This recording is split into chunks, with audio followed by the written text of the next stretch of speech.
señor vicedecano Julio Salas Bacala,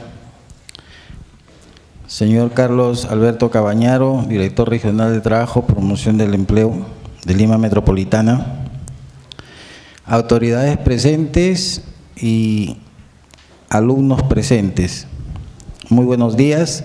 Es para mí un honor poder compartir con ustedes hoy día este evento y para dar a conocer el tema sobre lo que es la Ley de Seguridad y Salud en el Trabajo, que en realidad es un compromiso de todos, ¿no?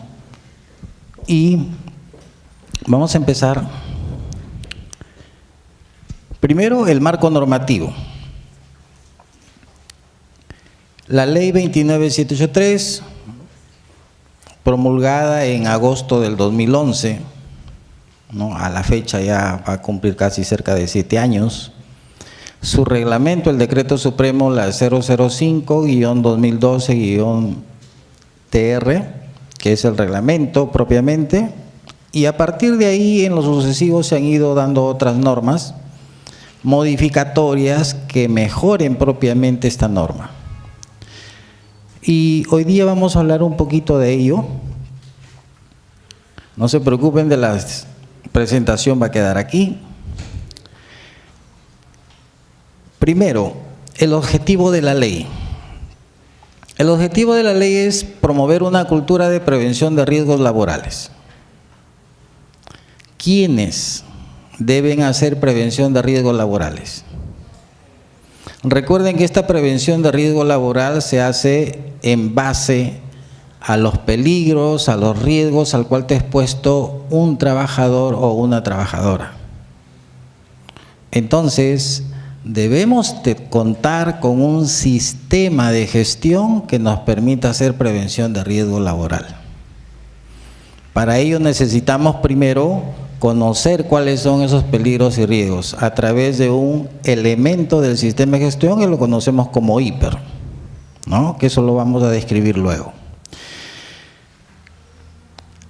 Y les decía, ¿quién o quiénes deben aplicar la Ley de Seguridad y Salud en el Trabajo? En el artículo 2 señala que todos los sectores económicos, empleadores, trabajadores de la actividad privada, el sector público, incluido Fuerzas Armadas y Policía Nacional del Perú, incluso trabajadores por cuenta propia, aquel que no tiene trabajador. ¿Y por qué ellos también son incluidos si no tienen trabajadores? ¿Por qué sería?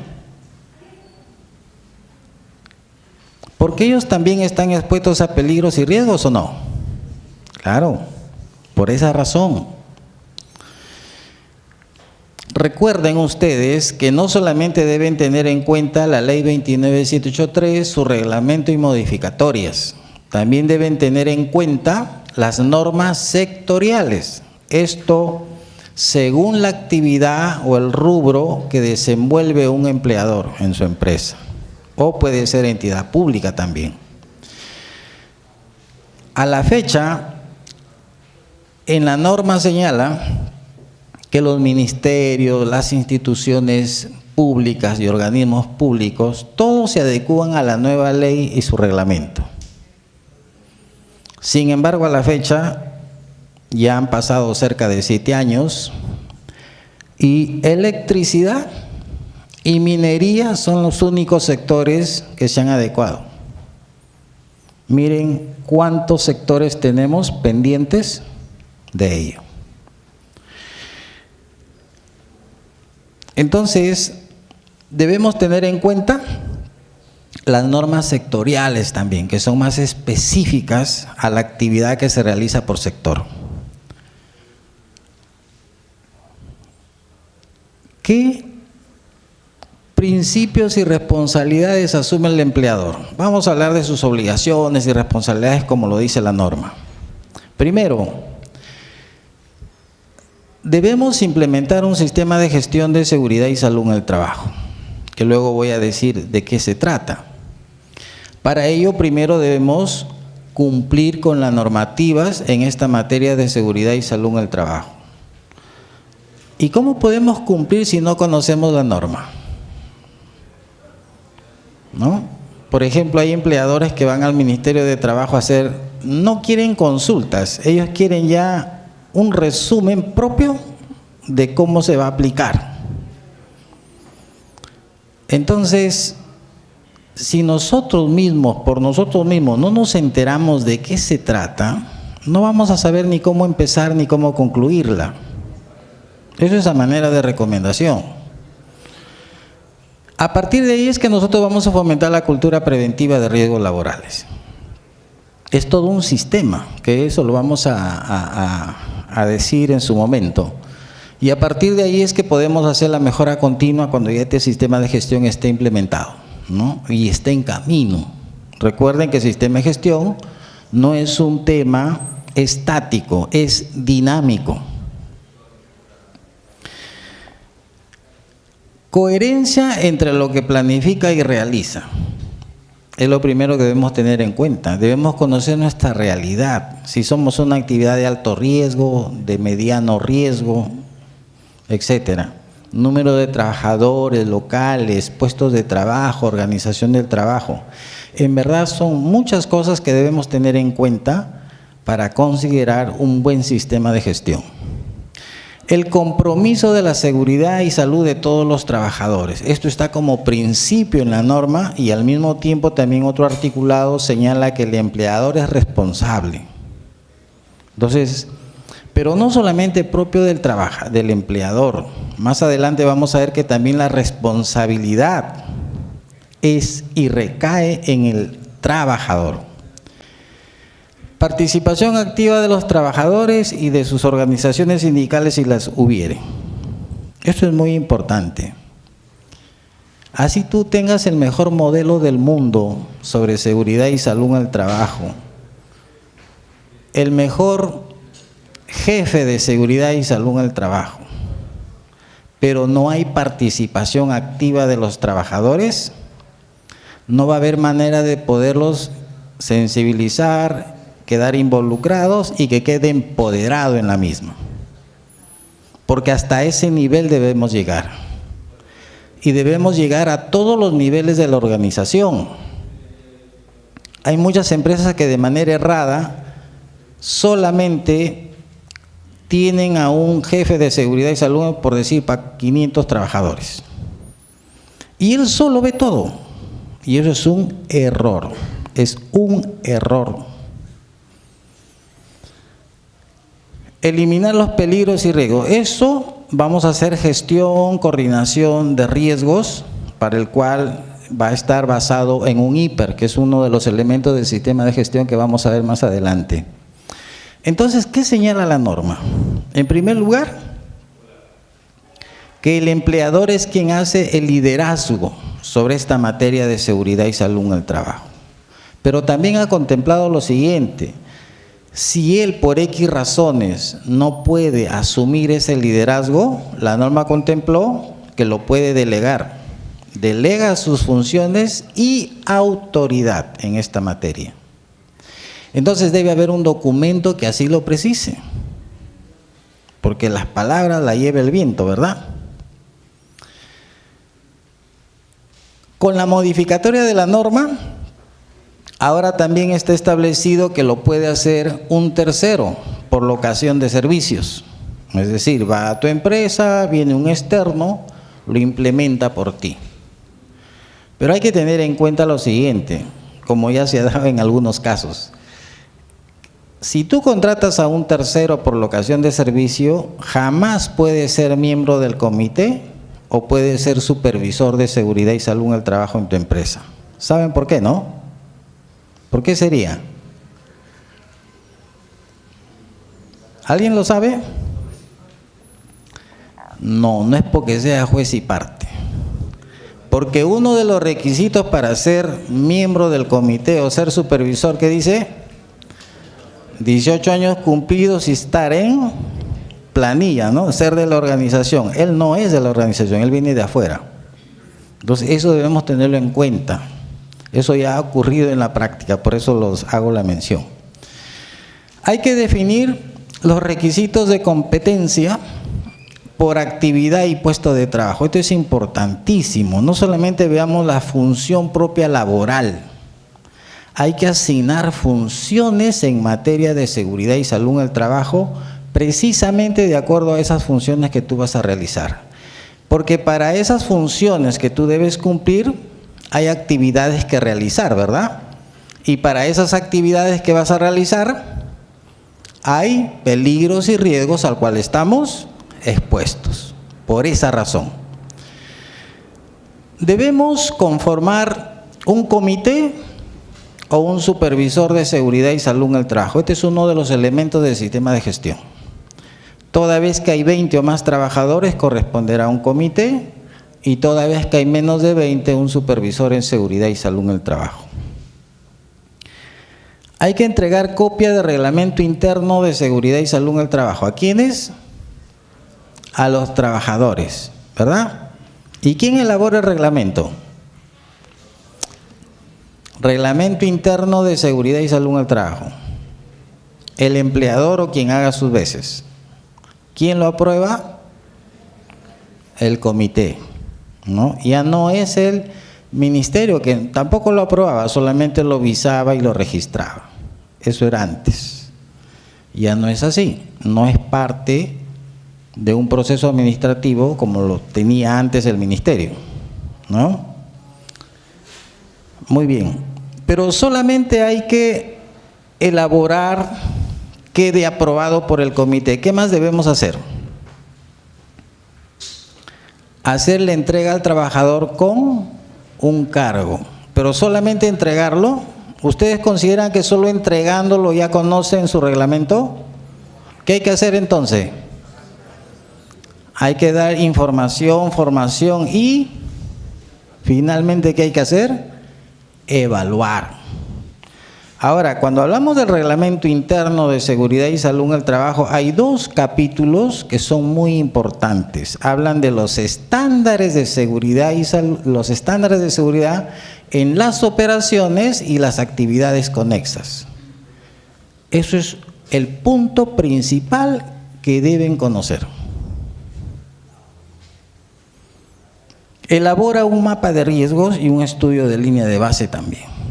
El mapa de riesgos es otro de los elementos del sistema de gestión y que es muy importante, porque nos va a dar información de cuáles son aquellos riesgos que se hacen por área o que se dan por área según actividad que se realice, ¿no? Y para eso usamos un plano de la empresa, y en cada área o sección se especificará cuáles son esos riesgos que deben tener control.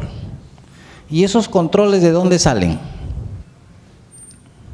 Del IPER. Recuerden que todo esto sale a partir del IPER. El empleador tiene que brindar 4 capacitaciones mínimas al año por trabajador. 4. Pero aquí me voy a detener un momento porque esto es muy importante. Recuerden que la prevención es primero teniendo información, tener formación sobre la misma. Entonces yo les voy a poner un ejemplo. Cuando ustedes se han desplazado por la avenida Javier Prado con Paseo La República, por ahí hay unos edificios altos, ¿verdad? ¿De qué están revestidos externamente? Ventanales de vidrio, ¿no? Ahí, por ejemplo, hay un trabajador que hace limpieza o mantenimiento de ello. ¿Cuál sería el peligro para ese trabajador? No, no es la caída. El peligro es hacer el trabajo en altura. Ese es el peligro. El riesgo, caída de altura. Ahí sí estamos de acuerdo. Ya están despertando. Entonces, para ese solo peligro, miren lo que vamos a hacer.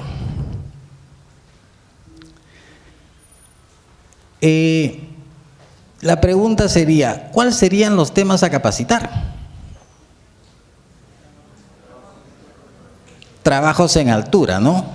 Porque ese es mi peligro, trabajos en altura. Entonces, Uno de los temas de capacitación que resulta del IPER es justamente ello, trabajos en altura, de acuerdo a la actividad que va a realizar. ¿Y estoy siendo específico o no? Sí, estoy siendo específico a mi peligro, a mi riesgo al cual yo estoy expuesto. ¿Cómo ganamos altura? ¿Usando qué? Andamios, elevadores, cuerdas, etcétera, ¿no? ¿Y qué pasa si estas las ensamblamos mal? ¿Puede haber accidente o no? Sí, ¿no? Entonces ahí va mi segundo tema, sobre los equipos, herramientas que yo empleo, ¿no? Entonces, ensamblaje o montaje, desmontaje correcto de andamios, de escaleras, elevadores, etcétera. ¿Estoy con un tema específico a mi peligro y riesgo o no?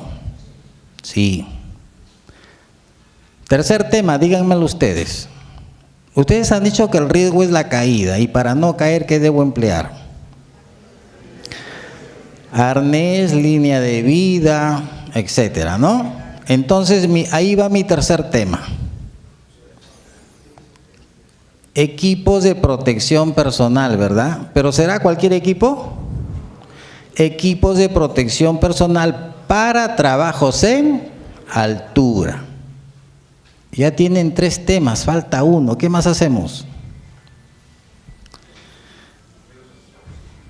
Arriba, ¿qué hago?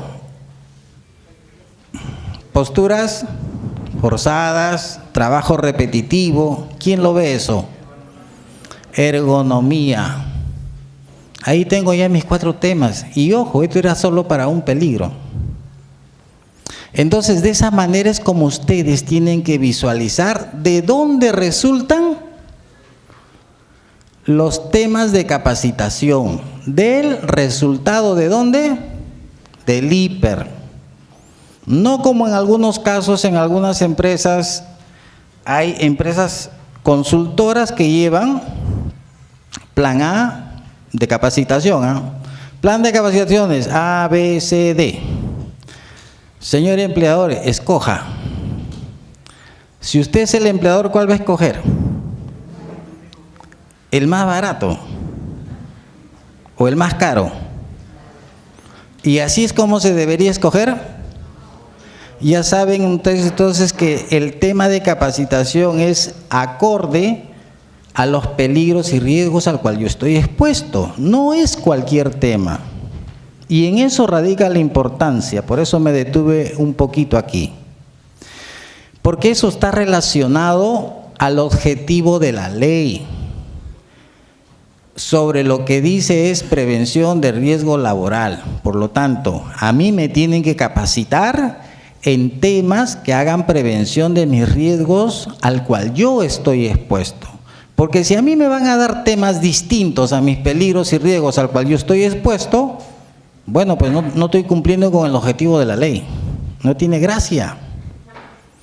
Pero hay que saber diferenciar los temas específicos de los temas generales. Hoy día yo estoy haciendo un tema específico o un tema general.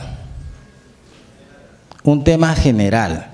Y, por ejemplo, si en este momento ocurre un sismo, ¿todos vamos a evacuar o no? ¿Es un riesgo común a todos o no? Y cuando yo les diga el tema evacuación, caso sismo, ¿es un tema específico o es un tema general? General. Porque es igual para todos. Ahí está el error, pues por eso les digo, nosotros tenemos que saber considerar, saber diferenciar temas específicos de temas generales. A mí me tienen que dar capacitación en temas específicos de acuerdo a mi peligro y riesgo, excepcionando los que son de forma general, que incluye a todos. ¿No es cierto? Muy bien. ¿Quedó claro esa parte? Listo. Elabora un plan y un programa anual de seguridad y salud en el trabajo. Para ello, señores, yo aconsejo lo siguiente. Tenemos que partir de 2 elementos del sistema de gestión. Uno, el estudio de línea de base. que es un formato que está en la resolución ministerial 050-2013-TR. En el anexo 3 ustedes van a encontrar ahí un formato que tiene aproximadamente 209 preguntas, donde ahí te va a decir, eso lo vamos a ver enseguida. No, luego lo vamos a ver. Este formato te va a permitir saber cuánto tienes tú de cumplido y cuánto te falta por hacer. Y eso sirve como base para el plan y programa del Sistema de Gestión de Seguridad y Salud en el Trabajo. A eso también se va a sumar el resultado del IPER. Todas esas medidas preventivas que resultan del IPER hay que retroalimentar al plan y al programa. Muy bien. Entonces, si nosotros queremos hacer prevención de riesgo laboral, nosotros necesitamos, en el artículo 17 de la ley dice, el empleador debe, ojo al término, debe, o sea, te dice que hay obligación. Debe adoptar un enfoque de sistema de gestión de acuerdo o en conformidad con los instrumentos y directrices internacionales y la legislación vigente. Yo conozco empleadores que usan OSAS 18001. ¿Y pueden hacer eso o no? ¿Qué dicen? ¿Sí o no? Sí pueden. Ok, porque a lo mejor es un exportador y al país de destino a donde lleva sus productos por un tema internacional te piden mínimamente que tengas eso. Pero si yo soy auditor o yo soy inspector en materia de seguridad y salud en el trabajo, cuando voy a tu empresa, ¿en base a qué te voy a hacer la inspección o la auditoría? En base a nuestras normas nacionales vigentes. Entonces recuérdenlo y ténganlo bien claro, porque hay empleadores que usan OSAS 18001 y cuando van, pues ahí tienen el problema cuando tienen la auditoría. Entonces eso se lo digo para que lo tengan en consideración. ¿Y cuáles son esas directrices o instrumentos internacionales? Hay muchos, señores, solo he puesto acá unos cuantos. Hay muchísimos. Y las empresas lo adoptan según la actividad, ¿no? Por lo práctico que es. Pero las que están más cercanas a nuestra norma es la decisión 584 y 957, que es el Instrumento Andino de Seguridad y Salud en el Trabajo y el reglamento del Instrumento Andino de Seguridad y Salud en el Trabajo. Esta, ¿por qué la cito? Porque esta fue la que dio pie a la creación de la ley 29783. Esto, por ejemplo, lo usa Ecuador. Bastante tiempo lo tiene usando y les va muy bien. Es más, lo tienen sistematizado. Las directrices de la Organización Internacional de Trabajo y OSAS 18001. Ojo, estamos viendo enfoque de sistema, no estoy diciendo desarrolle OSAS 18001, solamente vamos a emplear su estructura, su enfoque. Este modelo, este enfoque de sistema de gestión es de la Comunidad Andina de Naciones. Miren su estructura. Esto, si ustedes lo comparan con el de la organización con la directriz de la Organización Internacional de Trabajo, esto se subdivide en esto de aquí. 16 elementos del sistema de gestión. Pero ojo, tanto la anterior como esta es un punto de partida para que implementes tu sistema de gestión. A partir de ahí lo vas a ir retroalimentando, ¿no? Esto es el enfoque de OSAS 18001, esta es su directriz. Ojo, vamos a usar su estructura, que también es válido porque así lo establece la ley, pero lo vamos a hacer con aplicación ¿de qué? De la ley 29783, su reglamento y modificatorias. ¿Ya? Por ejemplo, OSAS 18001 te pide reglamento interno de seguridad y salud en el trabajo. ¿Saben? ¿Pide o no pide? No. Sin embargo, acá no lo vas a encontrar. Entonces, ¿qué tienes que hacer? Adicionarlo. Pero esto te sirvió de base para desarrollar tu sistema de gestión. Y lo que establece la ley 29783 son estos 6 elementos: principios, política, organización, planificación, evaluación y acción para la mejora continua. Que esto se subdivide de esta manera. En el anexo 3 de la RM050, ahí ustedes van a encontrar esta estructura. Ojo a lo que dice: estructura básica mínima de un plan de seguridad y salud en el trabajo. ¿Qué se está diciendo con esto la norma? Que eso es lo mínimo indispensable que debes tener como punto de partida, porque a esta estructura lo tienes que adecuar según la actividad que realices en tu empresa, nivel de riesgo y etcétera, etcétera. ¿Ya?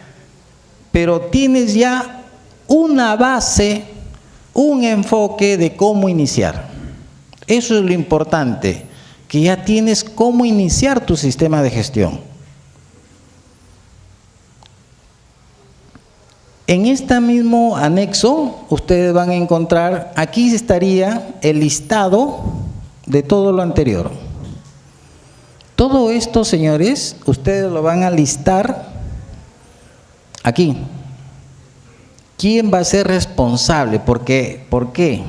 Porque ya les dije, nosotros tenemos que buscar, en primer lugar, que el empleador, si no es por convicción, tiene que serlo por obligación. Debe, en primer lugar, cumplir con la normativa. Hay un punto importante en la parte gerencial, en la parte de gestión, que es la organización y responsabilidades.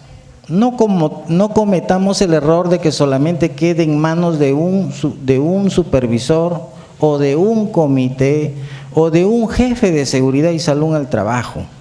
El sistema de gestión, para hacer prevención de riesgos laborales realmente, tiene que quedar sensibilizado, involucrado y empoderado en todos los niveles de la organización. Porque de otra manera esto no camina. Y esto se hace con la participación activa de todos.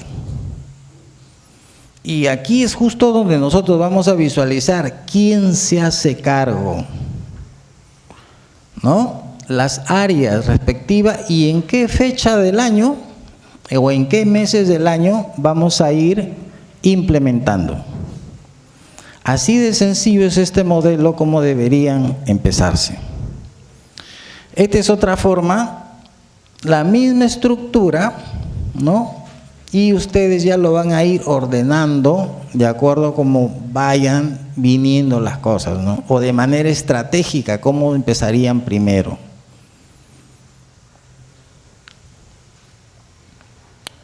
Esto es el estudio de línea de base. Este estudio de línea de base a nosotros nos va a decir una serie de preguntas, como si ya tiene política, sí o no. ¿Tiene usted comité de seguridad y salud al trabajo? Sí o no. ¿Tiene usted 4 capacitaciones por trabajador? Sí o no. El resultado ustedes lo van a expresar en porcentaje y ya tienen idea de cuánto tienen y cuánto les falta por hacer. Esto, señores, este resultado lo van a retroalimentar. ¿Dónde? Aquí. Ahí lo van a retroalimentar, a ese punto de partida. Muy bien. ¿Y el hiper? ¿Para qué nos sirve el hiper? Su mismo nombre lo dice, ¿no? Vamos a identificar los peligros, los riesgos, ¿no? Hacer evaluación del mismo y hacer medidas de control. Yo ya tengo el resultado del IPER. ¿Para qué me sirve, señores? Ya he mencionado que una de las cosas importantes es, vamos a poder a partir de ahí establecer cuáles serían los temas de capacitación. Y a partir de que tú ya sabes cuáles son los temas a capacitar, vas a elaborar tu plan y programa de capacitaciones de toda la organización. Por puestos de trabajo, que eso es lo importante. Con el resultado del IPER, según la actividad que desarrolle, el nivel de riesgo que tenga, vamos a poder establecer los equipos de protección personal y o colectivos. Otro punto importante, con el resultado del IPER podemos elaborar el mapa de riesgos. Y aquí también quiero dar mi recomendación. En la norma señala un mapa de riesgos en un lugar visible. Pero también pueden hacer mapas de riesgos por áreas o sectores, que son más específicos todavía y te van a orientar mejor. Los planes de contingencia, según las operaciones que se realicen. ¿Cuántos de ustedes conocen un caldero? Hace poco, por aquí, por la avenida Argentina, explotó uno, ¿verdad? La pregunta sería, ¿el señor operador de ese caldero tenía planes de contingencia? ¿Y en qué consiste su plan de contingencia? Si yo veo que el presóstato, el marcador de temperatura, el marcador de presión, me indica que ya nos estamos acercando a la presión de diseño del equipo, ¿qué quiere decir eso? Que podemos, ese equipo puede explotar, ¿verdad? A ver, ¿cuál sería el plan de contingencia? ¿Correr? ¿Gritar? ¿Qué harían ustedes?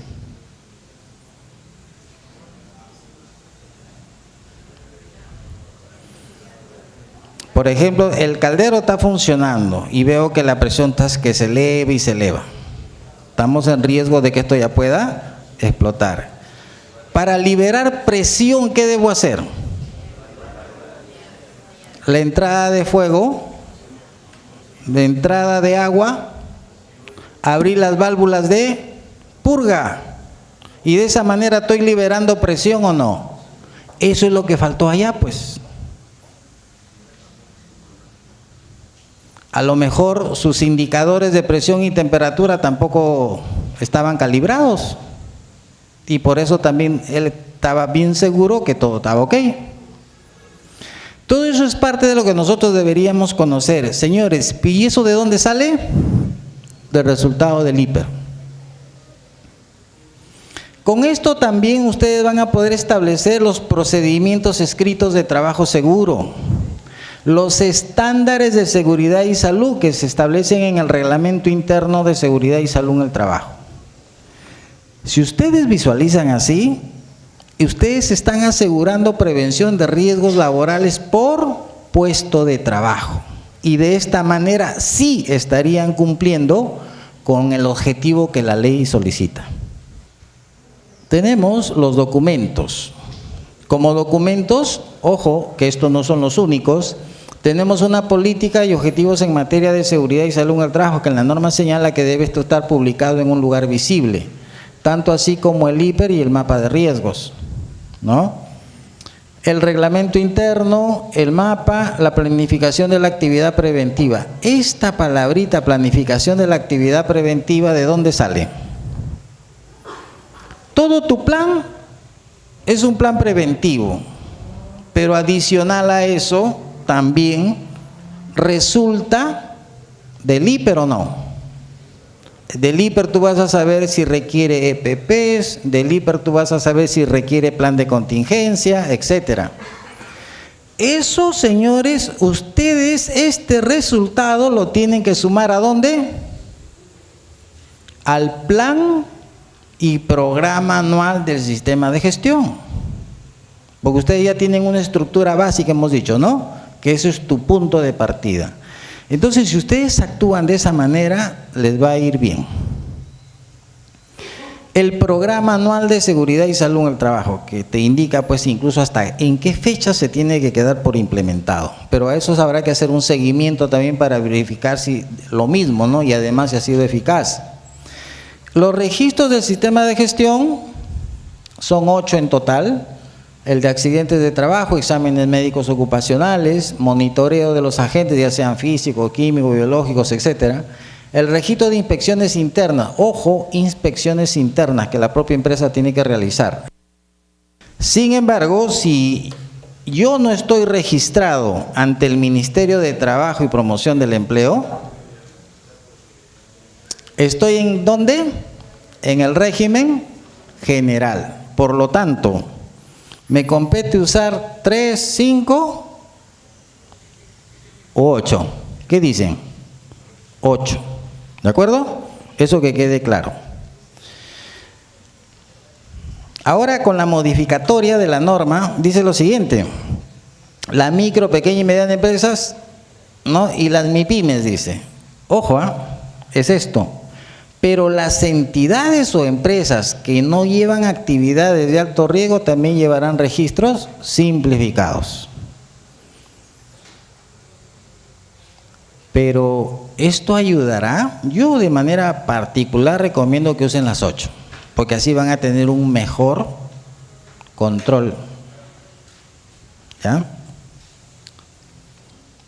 Estos registros, señores, se van a guardar por 20 años siempre y cuando hemos encontrado por ahí el diagnóstico de alguna enfermedad ocupacional o profesional. Por 10 años, los registros que correspondan a accidentes e incidentes. Por 5 años, todos los demás registros. Cumplido ese tiempo, recién tú te puedes deshacer. Antes de ese tiempo no, porque así lo señala nuestra norma. ¿Y de qué manera podemos tener estos registros y o documentos del sistema de gestión? De manera física o digital, que así lo establece. Muy bien, yo quiero describir solo algunos aspectos del comité. Hemos señalado que corresponde a tener comité a aquel empleador que tiene 20 o más trabajadores. Entonces, primero debemos conocer que el comité es bipartito y paritario. Bipartito porque representa 2 partes y paritario porque se representan en partes iguales. ¿Ya? Para elegir... para tener las personas, miembros del comité que representan al empleador, el mismo empleador los designa. Ahí no hay elecciones, simplemente los designan y dice, tú y tú me representas ante el comité. Sus titulares más sus respectivos suplentes. Pero hay un requisito, tienen que ser de dirección o de confianza.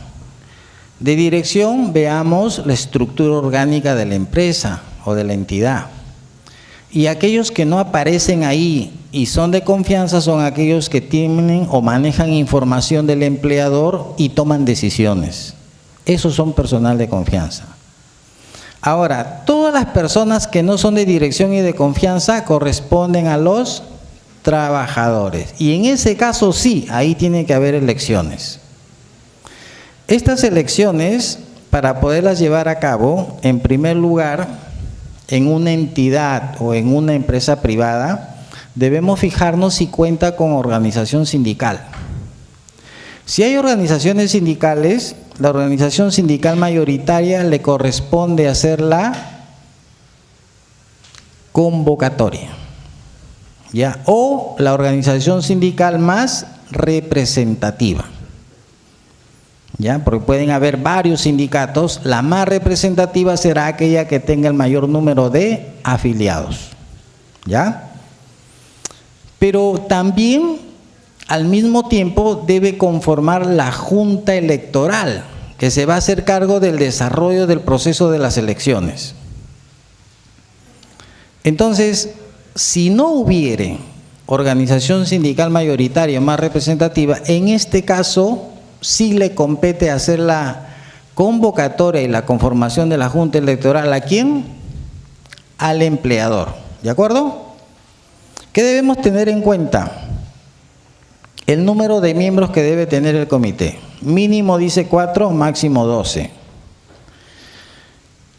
Esto va a estar sujeto al número de trabajadores con que cuente la empresa. Si es hasta 100 trabajadores, 4 integrantes más sus respectivos suplentes. Por cada 100 más debemos ingresar 2 miembros más al comité. Entre 100 a 200, ¿cuántos serían los integrantes del comité? 6. De 200 a 300, 8. Y así sucesivamente. A partir de 500 hacia arriba ya siempre serán 12. Porque es lo máximo que me está pidiendo. O sea, no deben haber más de 12. Otro punto importante es que el mandato del comité o el supervisor va por 1 o va por 2 años. Nadie se le puede ocurrir decir año y medio o medio año, no, 1 o 2 años, así de sencillo. Entonces, nos quedamos en el tema de la convocatoria. Si vamos a hacer la convocatoria, tenemos que tener en cuenta lo siguiente: si es por parte de la organización sindical mayoritaria o de la más representativa o el empleador. En cualquiera de los casos, señores, debemos emplear formatos que evidencien que hemos llevado a cabo el proceso de elecciones, que eso mucho piden los auditores y los inspectores en esta materia, ¿no? Si ustedes dan una miradita a la página web de SUNAFIL, porque por un tema de transparencia ahí está publicado qué empresa ha sido intervenida, cuál ha sido la falta cometida y cuánto asciende su sanción. Y van a encontrar que hay mucho de esto que se pide, ¿no? Entonces, los formatos ustedes los pueden descargar de la resolución ministerial 148-2012-TR, que eso es para entidades públicas. Para privados está en la página web del Ministerio de Trabajo, que en realidad es lo mismo, ¿ya? Entonces, tienen que evidenciar a través de esta formatería. Y para hacer la convocatoria, ¿qué debemos tener en cuenta? La fecha, la hora, el lugar donde se va a llevar a cabo, pero también debemos quedar ahí de manera muy clara, periodo de inscripción de los postulantes, el periodo de publicación de los candidatos, y que debe mediar 15 días entre la publicación y el día de las elecciones.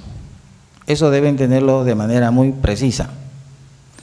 A eso ya viene el día de las elecciones. Para eso la Junta Electoral ha tenido que trabajar el tema del diseño, modelo del ánfora, el lugar donde se va a llevar a cabo, el diseño de las cédulas de votación, el padrón electoral, que en este caso equivale a la planilla en una empresa. Todo eso es parte de lo que debe conocer la Junta Electoral, ¿no es cierto? Porque si a ellos no los educamos, pues puede haber problemas. Muy bien. Llega el día de las elecciones, ¿y qué debemos rescatar del día de las elecciones? Un acta, es el acta de resultado de elecciones. Es uno de los formatos que deben tener en cuenta. Hecho las elecciones, el empleador tiene como máximo 10 días para convocar a los que él designó, convocar a los representantes de los trabajadores que fueron elegidos a través de elecciones. Todos ellos se sientan en una mesa y nadie más se mete. Por consenso, mayoría simple, deciden quién va a ser el presidente del comité o presidenta y quién va a ser el secretario o secretaria del comité. ¿De acuerdo? En la norma también señala que quien esté a cargo de los servicios de seguridad y salud en el trabajo va a ser el secretario o secretaria. Si eso no hubiere, dice a través de o por consenso se elige entre uno de sus miembros. ¿De acuerdo? Otro punto importante también es el tema del quórum. Ya tienen ustedes conformado el comité, ya tienen el acta de instalación, porque para eso se precisa la reunión, el acta de instalación del comité, y luego van a tener en consideración las reuniones. Para el tema de las reuniones, el comité tiene que haber consenso, o quórum, perdón, quórum. La mitad más uno de sus integrantes para iniciar la reunión. En caso que esto no se dé, hay un tiempo de máximo de 8 días y en esta segunda oportunidad ya no se toma en cuenta el quórum. Solamente se da inicio con el número de integrantes que en ese momento se encuentran. ¿De acuerdo? Otro punto importante, señores, el comité tiene que recibir capacitación especializada. Esa capacitación especializada que van a recibir justamente es para que ellos de manera adecuada puedan cumplir con sus funciones, con el plan de trabajo que se van a trazar, los objetivos, las metas, ¿no?, a elaborar. Porque si ellos no reciben capacitación especializada, ¿qué podemos esperar de un comité? Muy bien. Sus funciones son principalmente aprobar documentos, verificar que se cumpla con lo que se tiene contemplado en el Reglamento Interno de Seguridad y Salud en el Trabajo y la ley vigente. Aprobar documentos como el Reglamento Interno, el programa, aprobar el plan anual de capacitaciones. De ahí también que resulta la importancia de si los temas corresponden o no a los riesgos al cual te ha expuesto el trabajador. Otro punto importante es que van a llevar a cabo inspecciones periódicas en todas las instalaciones, esto para determinar las causas, ¿no?, que puedan generar accidentes de trabajo, ¿no?, actos o condiciones subestándares, entre otros. Llevar a cabo las investigaciones de los accidentes de trabajo. Entonces, para ello tendrán que hacer una reunión extraordinaria, porque normalmente ellos van a llevar sus reuniones una vez al mes. ¿Pero será suficiente una vez al mes? Miren, con todas estas funciones a cumplir y las anteriores, en la norma dice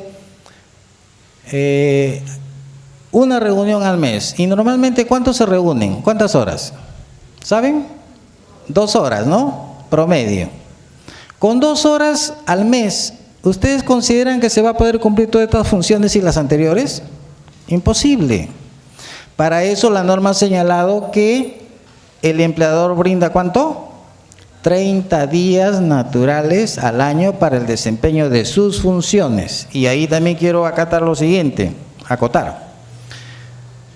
que las funciones que vas a desarrollar lo vas a hacer dentro de tu horario de trabajo. Eso es muy importante. En la norma señala que tienes licencia con goce de haber, pero eso es para el desarrollo de tus funciones. Ojo, no es para que se vayan de vacaciones, ¿eh? Es para eso, porque las horas que yo le dedico como miembro de comité quedan consideradas como horas laboradas para la empresa o la entidad. Muy bien. ¿Qué debemos tener en cuenta? El año 2016, a fines de octubre, la RM260, para ser más preciso, establece que todo empleador que tiene comité o supervisor la tiene que declarar en la planilla electrónica. ¿Ya? Solamente hay 2 preguntas ahí. ¿Tiene comité o supervisor? Sí o no. ¿Y en qué fecha dio inicio su actividad? Y eso es todo. El no hacerlo, dice, es un incumplimiento, por lo tanto eso está tipificado como una infracción, porque es un requisito legal que hay que cumplir. Les recuerdo que el comité también debe tener un programa, ¿ya? No estoy hablando del programa anual del sistema de gestión, sino estoy hablando de un programa que el comité debe desarrollar. ¿En base a qué? A las funciones que van a cumplir. Y esto debe coincidir con el trabajo del plan del sistema de gestión. Y luego tendrá que hacerse un seguimiento para ir un tipo checklist, ir verificando nuestras actividades si se están cumpliendo. Asimismo, también deben ustedes considerar las responsabilidades que tiene el trabajador, y entre ellas tenemos el uso adecuado de los instrumentos, equipos de protección personal. De no cumplirlo, sanción. Someterse al examen médico ocupacional es obligatorio. ¿No te quieres hacer el examen? Sanción. Participar en los programas de capacitación, o sea, te han dado todas las facilidades para que estés presente y no acudes, sanción. Y etcétera, ¿no? Pero también deben tener en cuenta lo siguiente: en el literal I establece en el artículo 79 de la ley que en el reglamento interno de trabajo se establecen las sanciones por incumplimiento de los trabajadores de alguna de sus obligaciones, como lo señala el artículo 79. Pero eso será en base a los criterios de objetividad y proporcional a la falta cometida. Ejemplo, falta leve, sanción leve. Falta muy grave, la sanción también será muy grave, ¿no? Pero ojo, a pesar de que la norma lo dice así, si yo te aplico una sanción sin haberte entregado tu reglamento interno de trabajo, ¿en qué incurro? En abuso de autoridad. Así que eso también lo debemos tener clarísimo. El empleador organiza un servicio de seguridad y salud en el trabajo. Consiste en identificar la evaluación de riesgos, el ambiente de trabajo, los equipos relacionados a la salud, entre otros. Esto se coordina con el Servicio de Seguridad y Salud en el Trabajo, comité y servicio. El examen médico ocupacional. El examen médico ocupacional es cada 2 años para las empresas que tienen actividad no de riesgo. Ojo, no de riesgo.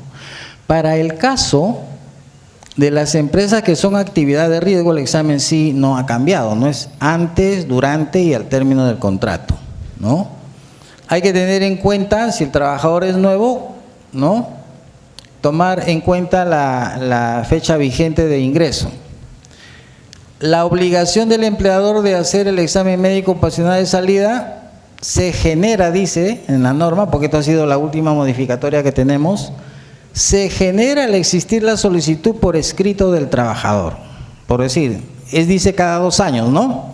Pero si yo me retiro de la empresa, ya no tengo vínculo laboral al año y medio, yo empleador, ¿tengo la obligación de hacer el examen médico ocupacional o no? La norma dice que me lo tiene que solicitar por escrito el trabajador. Si no me la solicita por escrito, yo no te hago el EMO. Así estamos, así están nuestras normas ahora. Y el examen médico ocupacional, señores, es confidencial, ¿ya? Totalmente confidencial. ¿Qué quiere decir eso? Digamos, si yo quiero ver a una persona que le va a hacer su examen médico ocupacional, en ella deberá decir acto, no acto o acto con restricciones. Pero jamás me van a decir a mí, tú tienes 9 de hemoglobina o tú tienes tal. No. Acto, no acto o acto con restricciones. Punto. ¿Ya? O si no, rompemos el tema de confidencialidad. Las inspecciones se hacen, señores, con la finalidad de poder establecer actos o condiciones inseguras o actos o condiciones subestándares. Y esto lo realiza el Comité de Seguridad y Salud en el Trabajo, el Supervisor de Seguridad y Salud en el Trabajo, pero solamente ellos. ¿Quién más puede hacer inspección interna? Los propios trabajadores, ¿no? Toda vez que voy a manejar una máquina, un equipo, herramientas, etcétera. Ellos también, porque ellos también están comprometidos, ellos también son responsables de su propia seguridad. Toda vez que ocurre accidente mortal, el empleador lo reporta al Ministerio de Trabajo, ¿no? Vía online, a través de su página web, dentro de las 24 horas. Toda vez también que ocurra incidente peligroso. En cambio, cuando tenemos accidentes no mortales, nos referimos a los incapacitantes y toda vez que hay enfermedad ocupacional, el centro médico asistencial es quien ya lo reporta. Y ellos tienen tiempo hasta el mes siguiente, hasta el último día hábil del mes siguiente. O cuando se detecta una enfermedad ocupacional de conocido su diagnóstico, 5 días como máximo. Y en el caso de los trabajadores independientes, ellos mismos o algún familiar lo reporta también al ministerio. Esto es por una facilidad, ¿no? Y cuando hay accidentes de trabajo también, señores, participe el comité, el supervisor, el empleador, representante de organizaciones sindicales. Cuando hay accidente mortal de oficio, participa el Ministerio de Trabajo a través de su línea de inspección, ¿no? Que corresponde a SUNAFIL ahora. ¿Y qué hay respecto a las auditorías? Ya tenemos nuestro sistema de gestión implementado. ¿Qué debemos hacer? Las auditorías me sirven para, o tienen la finalidad de comprobar si mi sistema de gestión de seguridad y salud en el trabajo se ha implementado. Ha sido eficaz y eficiente. Caso contrario, ¿qué debemos hacer? Medidas correctivas. Recuerden ustedes, las auditorías del sistema de gestión de seguridad y salud en el trabajo se hacen cada 3 años. ¿Esto para quiénes? Para las empresas que no tienen actividad de riesgo. Para las actividades de riesgo, cada 2 años. Y si yo soy una micro o pequeña empresa y tengo solo hasta 10 trabajadores, no hay obligación, excepto si la propia inspección de trabajo te la solicita. Esa sería la excepción, ¿de acuerdo? Muy bien. Y ya para concluir, debemos tener en cuenta lo siguiente: la revisión por la dirección, por la propia organización. ¿Qué vamos a revisar? Los objetivos, las metas, eso a través de indicadores, los resultados de las actividades del IPER, porque cuando se hace un IPER hay que verificar primero si esas medidas de control se han cumplido y además verificar si esas medidas cumplidas han sido eficaces, o si no tenemos que ensayar otras medidas. También está tipificado en la norma accidente de trabajo. Va una pena privativa de 1 a 4 años para el empleador, toda vez que ha habido inobservancia y deliberadamente infringido las normas. Yo creo que nadie quiere hacer eso, no es su intención. Y cuando hay un accidente grave, la pena privativa va de 3 a 6 años, y si esto es con consecuencia de muerte, va de 4 a 8. Entonces, lo que sí debemos tener en cuenta para que se excluye, dice, la responsabilidad penal cuando la muerte o lesión grave son producto, pero de la inobservancia de las normas de seguridad y salud en el trabajo, ¿por parte de quién? Del trabajador. Eso es muy importante señalarlo. Muy bien, señores. Con eso he concluido y muchas gracias.